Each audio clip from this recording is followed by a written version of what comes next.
Hi, I'm Mary Kopczynski, the CEO of Regalytics. Back to the grind. Really dreaming about the end of COVID today, though. Seriously. The regulator of the week is the SEC, who passed the final rule to modernize proxy voting. Some folks are definitely not going to be happy, but generally, the complex web of proxy research and companies and ETFs really called for better rules around who votes company shares and how. The topic of the week is cannabis shenanigans. It's not even like a normal phrase, but you'll know why when I'm done. Number one, Pennsylvania passed a law that authorizes financial institutions in the state to bank cannabis businesses, so that's good. But then, number two, the California Department of Fish and Wildlife, along with some local regulators, issued search warrants in the woods for environmental crimes, and they basically confirmed that no one on the land owned it or owned cannabis cultivation licenses, so they issued a warrant and dropped in to find more than 150 environmental violations, including illegal water diversions, grading, sediment discharge into streams, petroleum products, trash in watersheds, and of course the use of dangerous pesticides. It goes on, and in total, the officers eradicated 84,000 illegal cannabis plants and destroyed more than 5,000 pounds of illegally processed cannabis. Wild.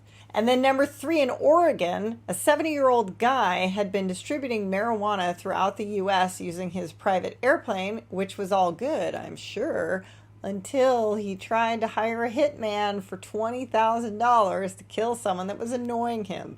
Unfortunately, he accidentally spoke to a federal agent instead of a hitman, and this week he was sentenced to 41 months in federal prison and 5 years supervised release. This week in Congress, AOC was the sponsor of a bill in the House to protect the constitutional right to marry a person of another race and for other purposes.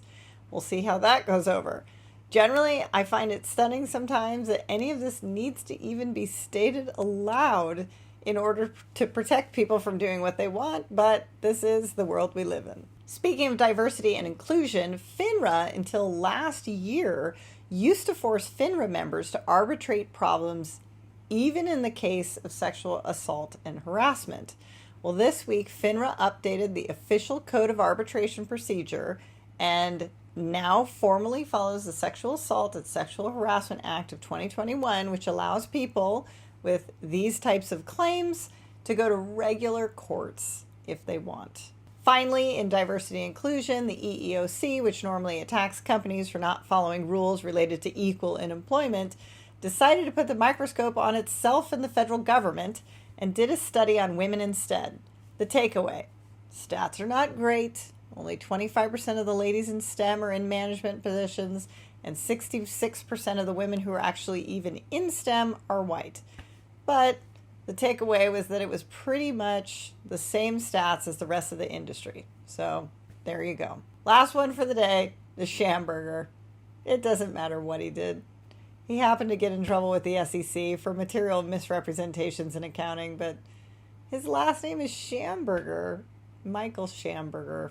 It's like the door is open. I'm just going to walk in. And that's it this week for Regalytics. We have the most comprehensive, coherent, and customizable regulatory alerts tool in the world. Come and see how company after company is transforming their compliance with this kind of transparency. See you next Wednesday.